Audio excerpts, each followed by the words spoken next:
Hi hello ನಮಸ್ಕಾರ. Appu fan Smita ಕಿಚನ್ಗೆ ಸ್ವಾಗತ. ಇವತ್ತು ನಾನು ನಿಮಗೆ ಮಾಡಿ ತೋರಿಸ್ಲಿಕ್ಕೆ ಹೊರಟಿರೋದು ಅವಲಕ್ಕಿ ಬೋಂಡ. ಅವಲಕ್ಕಿ ಬೋಂಡ ಮಾಡುವುದು ತುಂಬ ಸುಲಭವಾಗಿದೆ. ಇದು ತುಂಬ ಬೇಗನೆ ಆಗುವ ಒಂದು ತುಂಬ ರುಚಿಯಾದ ಒಂದು ಒಳ್ಳೆಯ ರೆಸಿಪಿಯಾಗಿದೆ. ಈ ತಿಂಡಿಯನ್ನು ನಾನು ನಿಮಗೆ ಹೇಗೆ ಮಾಡೋದು ಅಂತ ತೋರಿಸ್ಕೊಡ್ತಾ ಇದ್ದೇನೆ ಫ್ರೆಂಡ್ಸ್. ಇದಕ್ಕೆ ಮನೆಯಲ್ಲೇ ಇರುವ ಸಾಮಗ್ರಿಗಳನ್ನು ಬಳಸಿ ನಾವು ತುಂಬ ರುಚಿಯಾದ ಒಂದು ತಿಂಡಿಯನ್ನು ಮಾಡೋಣ. ಬನ್ನಿ ಫ್ರೆಂಡ್ಸ್, ಹೇಗೆ ಮಾಡೋದು ಅಂತ ನೋಡ್ಕೊಂಡು ಬರೋಣ ಬನ್ನಿ. ಇದಕ್ಕೆ ನಾನು 1 ಕಪ್ ಆಗುವಷ್ಟು ಅವಲಕ್ಕಿಯನ್ನು ತೆಗೆದುಕೊಂಡಿದ್ದೇನೆ.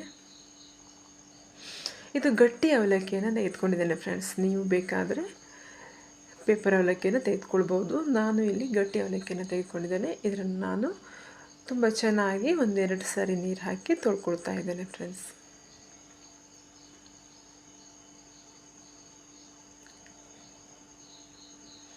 ಎರಡು ಸಾರಿ ನೀರು ಹಾಕಿ ಅದನ್ನು ತೊಳ್ಕೊಳ್ತಾ ಇದ್ದೇನೆ ಫ್ರೆಂಡ್ಸ್. ಹಾಗೆ ಅದರ ನೀರನ್ನು ಪೂರ್ತಿಯಾಗಿ ಚೆಲ್ಲಿ ನಾವು ಅದಕ್ಕೆ ಸ್ವಲ್ಪ ಅಷ್ಟೇ ನೀರನ್ನು ಹಾಕಿ ನೆನೆಯಲಿಕ್ಕೆ ಇಟ್ಕೊಳ್ತೇನೆ ಫ್ರೆಂಡ್ಸ್. ಇದನ್ನು ನಾನು ಪೂರ್ತಿಯಾಗಿ ತೊಳೆದು ನೀರನ್ನು ತೆಗೆದಿಟ್ಕೊಂಡು ನೋಡಿ ಫ್ರೆಂಡ್ಸ್, ಈಗ ಇದನ್ನು ನೀರನ್ನು ನಾನು ತೆಗೆದಿಟ್ಕೊಂಡು ಬೇರೆ ನೀರನ್ನು ಹಾಕಿ ಸ್ವಲ್ಪ ಹೊತ್ತು ನೆನೆಯಲಿಕ್ಕೆ ಇಡ್ತೇನೆ.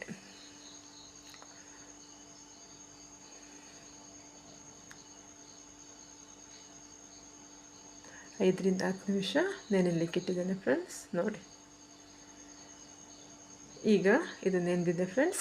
ಇದನ್ನು ನಾವು ಚೆನ್ನಾಗಿ ಮಿಕ್ಸ್ ಮಾಡಬೇಕು ಫ್ರೆಂಡ್ಸ್. ಯಾವ ಥರ ಅಂದರೆ, ನಾವು ಒಂದು ಅಕ್ಕಿ ಹಿಟ್ಟನ್ನು ಅಥವಾ ಒಂದು ಗೋಧಿ ಹಿಟ್ಟನ್ನು ನಾವು ಕಲಸಿ ರೊಟ್ಟಿ ಮಾಡುವಾಗ ಎಷ್ಟು ಚೆನ್ನಾಗಿ ನಾವು ಮೆದುವಾಗಿ ಅದನ್ನು ಹಿಟ್ಟು ಮಾಡ್ಕೊಳ್ತೇವೋ ಅದೇ ಥರ ನಾವು ಇದನ್ನು ತುಂಬ ಚೆನ್ನಾಗಿ ಒಂದು ಅಕ್ಕಿ ಹಿಟ್ಟಿನ ಒಂದು ರೀತಿಗೆ ತಂದ್ಕೊಳ್ಬೇಕು ಫ್ರೆಂಡ್ಸ್. ನೋಡಿ, ತುಂಬ ಚೆನ್ನಾಗಿ ಬಂದಿದೆ. ಈಗ ತುಂಬ ಚೆನ್ನಾಗಿ ಬಂದಿದೆ ನೋಡಿ ಫ್ರೆಂಡ್ಸ್.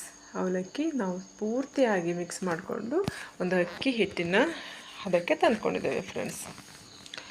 ನೋಡಿ ಫ್ರೆಂಡ್ಸ್, ಈಗ ನಾನು ಅದಕ್ಕೆ ಒಂದು ಅರ್ಧ ಟೀ ಸ್ಪೂನ್ ಆಗುವಷ್ಟು ಜೀರಿಗೆನ ಹಾಕ್ಕೊಂಡಿದ್ದೇನೆ.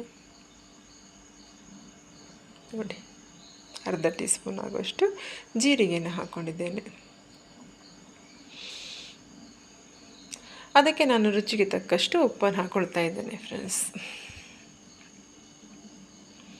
ರುಚಿಗೆ ತಕ್ಕಷ್ಟು ಉಪ್ಪನ್ನು ಸೇರಿಸ್ಕೊಳ್ತಾ ಇದ್ದೇನೆ. ಅದಕ್ಕೆ ಸ್ವಲ್ಪ ಕೊತ್ತಂಬರಿ ಸೊಪ್ಪು,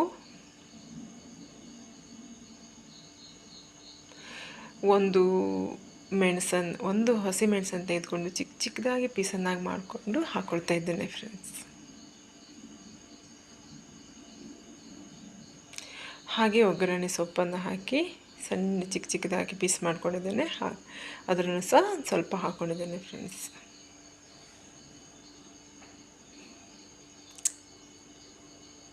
ಹಾಗೆ ಒಂದು ಅರ್ಧ ಕಪ್ ಆಗುವಷ್ಟು ಚಿಕ್ಕದಾಗಿ ಹೆಚ್ಚಿರುವಂತಹ ಈರುಳ್ಳಿಯನ್ನು ತೆಗೆದುಕೊಂಡಿದ್ದೇನೆ.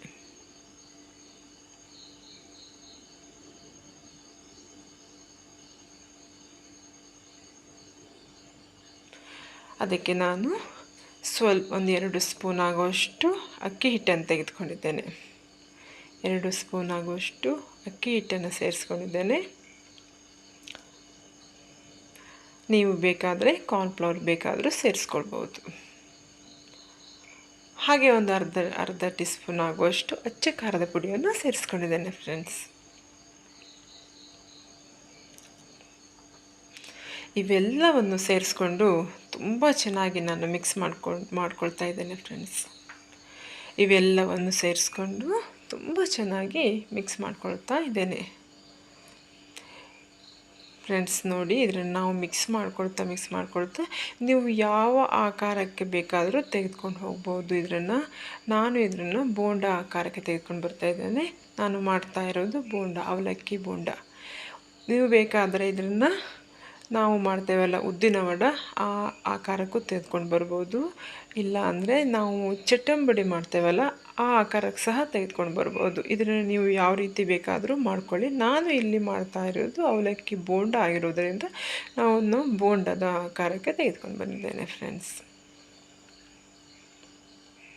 ನೋಡಿ ಫ್ರೆಂಡ್ಸ್, ಈಗ ಒಂದು ಪಾತ್ರೆಯನ್ನು ಇಟ್ಕೊಂಡಿದ್ದೇನೆ ನಾನು.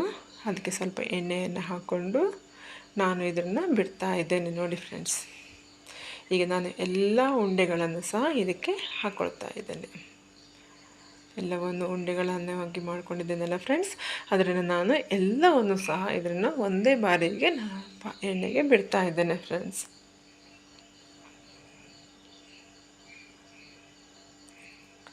ಎಲ್ಲ ಉಂಡೆಯನ್ನು ಸಹ ಇದರಲ್ಲಿ ನಾನು ಬಿಡ್ತಾ ಇದ್ದೇನೆ ಫ್ರೆಂಡ್ಸ್. ನೋಡಿ, ತುಂಬ ಚೆನ್ನಾಗಿ ಬಂದಿದೆ ಈ ನಾನು ಮಾಡ್ತಾ ಇರುವಂತಹ ಈ ಅವಲಕ್ಕಿ ಬೋಂಡ. ತುಂಬ ಚೆನ್ನಾಗಿ ಬರ್ತದೆ ಫ್ರೆಂಡ್ಸ್. ನೋಡಿ,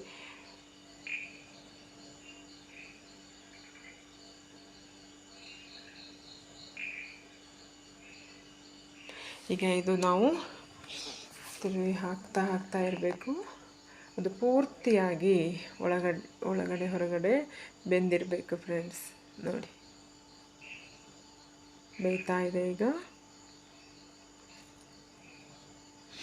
ನೋಡಿ, ಈಗ ಕಂದು ಬಣ್ಣಕ್ಕೆ ಬರ್ತಾ ಇದೆ.